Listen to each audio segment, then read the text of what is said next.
As soon as you worry, I'm asking you to drive worry into a small corner. You gotta worry some. All this negative stuff serves some purpose, but the key is for you to be the master, not the servant. But here's what I'm asking you to do. You be the master of worry. Drive it into a small corner. Don't let it loose.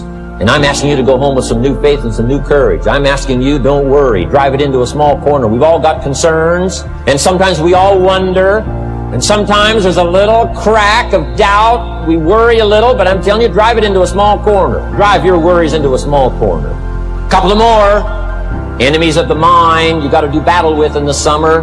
One is pessimism, that tries to get you only to see the negative side. Of course, there's the negative side. Life is part negative. What else is new? If the glass is half empty, it is half empty.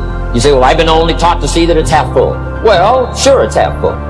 But it's also half empty. I mean, can't you handle that? I mean, that's not too difficult. But here's what pessimism would try to get you to do. Believe that it's only half empty. And when pessimism comes to your mind, you've got to educate pessimism, because pessimism is stupid.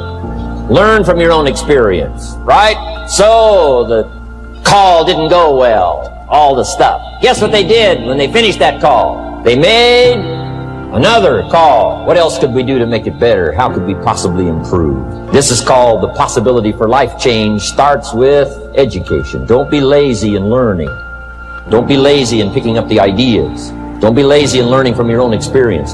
One of the major reasons for setting goals is for what they make of you in achieving them. My teacher advised me when I first got started at age 25. He said, Jim, why don't you set a goal to become a millionaire? He said, it's got a nice ring to it, enough zeros to impress your accountant. And he said, I'm here to help you. You're only 25 years old. You've been to 1 year of college. You've got a beautiful family, every reason to do it. Why don't you set a goal to become a millionaire? And he said, here's why. And I thought, he doesn't need to teach me why. Wouldn't it be nice to have $1 million? He said, no, then you'll miss it. He said, here's why. For what it will make of you to achieve it.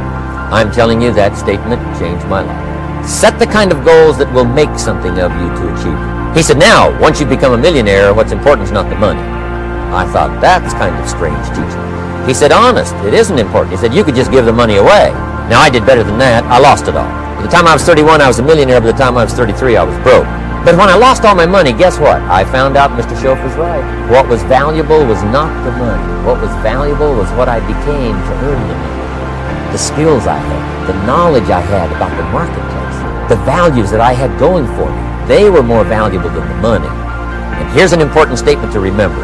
It's not what you get that makes you valuable. It's what you become.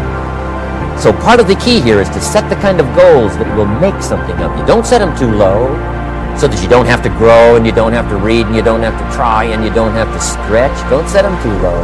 And then don't sell out. Don't go for something that's going to cost you your virtue or cost you your values or sell out your principles.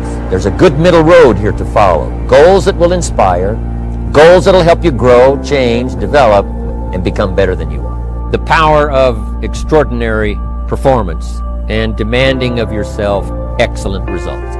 This is so important. If you want to live extraordinary, you must do extraordinary.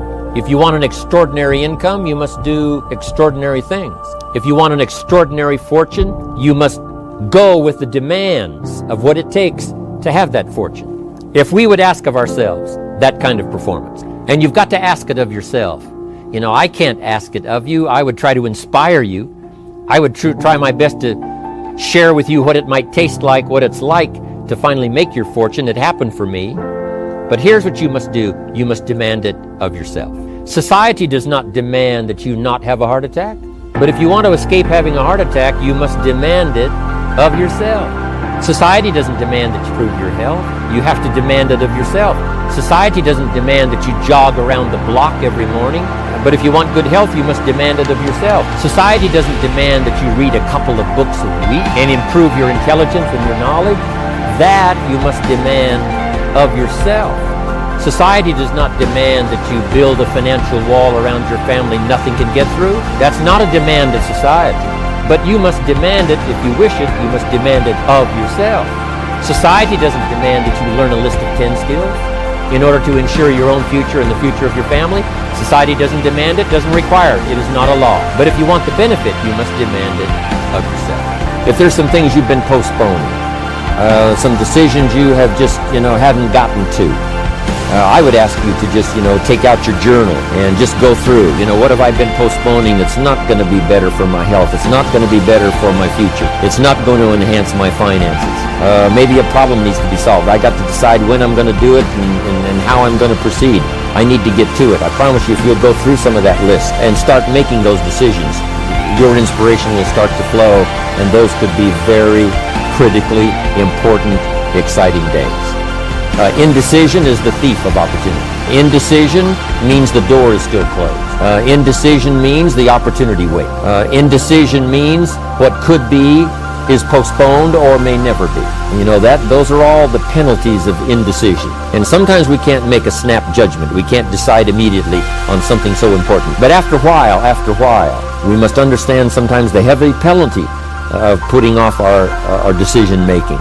So, one source of inspiration, deciding.